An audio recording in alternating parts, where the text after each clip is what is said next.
Sushant Singh Rajput case में तमाम दावों और आरोपों के बीच सीबीआई, ईडी और अब एनसीबी की जांच जारी है।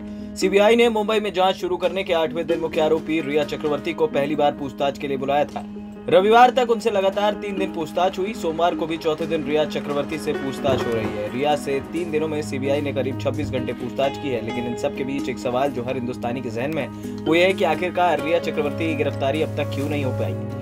दरअसल सुशांत केस में उनकी मौत से ठीक बाद से ही मामले की सीबीआई जांच की मांग हो रही थी। करीब 2 महीने के लंबे इंतजार के बाद सुप्रीम कोर्ट ने सीबीआई को सुशांत मामले की जांच सौंप दी। इससे पहले मुंबई पुलिस की जांच पर कई तरह के सवाल उठे। पुलिस ने मामले में न नामजद एफआईआर दर्ज की और न ही किसी की गिरफ्तारी हुई। ऐसे में जब सीबीआई की जांच आई तो सुशांत के परिवार से लेकर फैंस तक हर किसी को लगा कि अब रिया की गिरफ्तारी होगी, लेकिन जांच शुरू होने के 10 दिन बाद भी ऐसा नहीं हुआ। सवाल है आखिरकार क्यों? दरअसल रिया की गिरफ्तारी में कई तरीके के पेंच फंसे। सीबीआई नहीं चाहती कि वो आनंद फानन में रिया को गिरफ्तार कर ले और फिर सबूतों के अभाव में उन्हें तुरंत जमानत मिल जाए। इससे केस हल्का पड़ जाएगा। इसके साथ ही मामले में कुछ तकनीकी उलझन भी है, जिसका कारण रिया की गिरफ्तारी नहीं हो पा रही है। अब आपको बताते हैं कि वो उलझन है क्या। दरअसल रिपोर्ट्स की माने तो रिया के खिलाफ सीबीआई के पास अभी तक कोई पक्के और पुख्ता सबूत नहीं मिले हैं। सीबीआई मामले की आत्महत्या और आत्महत्या के लिए उकसाने के एंगल से भी जांच कर रही है। सुशांत के पिता की एफआईआर में रिया सुशांत को समस्या ये है कि गवाह अपने बयान पर स्थिर नहीं है, यानी जून 13 और जून 14 को आखिरकार क्या क्या और कैसे कैसे हुआ, इसे लेकर नीरज, सिद्धार्थ पिटानी, केशव और सैमुअल मिरांडा जैसे अहम गवाह के बयान में काफी ज्यादा अंतर है।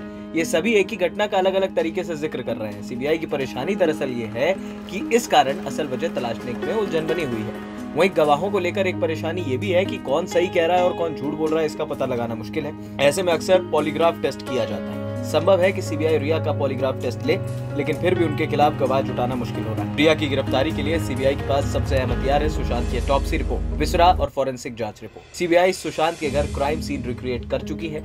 ऐसे में यदि फॉरेंसिक जांच में रिया के खिलाफ सबूत मिल गए तो उनकी तत्काल गिरफ्तारी हुई। लेकिन समस्या ये है कि सीबीआई को ये केस काफी देर से सौंपा गया, जबकि सुशांत की ऑटोप्सी, विसरा और फॉरेंसिक जांच रिपोर्ट पर पहले भी सवाल उठ चुके हैं। सही मायने में सीबीआई के हाथ रिया की गिरफ्तारी के लिए सबसे तगड़ा हथियार फॉरेंसिक रिपोर्ट ही है। एम्स की टीम इस पर जांच कर रही है। सोमवार को एम्स की फॉरेंसिक टीम कूपर हॉस्पिटल के उन डॉक्टरों से भी बात करेगी जिन्होंने सुशांत की ऑटोप्सी और विसरा जांच की। सुसाइड और होमिसाइड के मामले में सीबीआई का ट्रैक रिकॉर्ड यहाँ एक बड़ा कारण है। जानकार बताते हैं कि सीबीआई ने अब तक सुसाइड और होमिसाइड के जितने भी मामलों की छानबीन की, उनमें से शायद ही कभी मुख्य आरोपी को कोर्ट में दोषी साबित किया गया।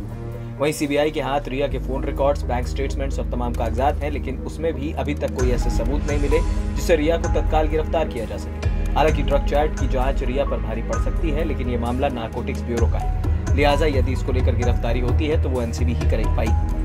गुरुवार को एनसीबी की टीम मुंबई पहुंची है और शुक्रवार को सीबीआई ने रिया को पूछताछ के लिए पहली बार बुला लिया था। दरअसल सीबीआई भी समझ रही है कि एनसीबी का केस ज्यादा मजबूत है। ऐसे में यदि एनसीबी रिया को पहले समन कर देती और सबूत मिलने पर गिरफ्तार कर लेती तो सीबीआई जांच में परेशानी होती। लिहाजा सीबीआई पहले से ही रिया से लगातार पूछताछ कर रही है। वहीं एनसीबी ने ईडी से रिया के ड्रग चैट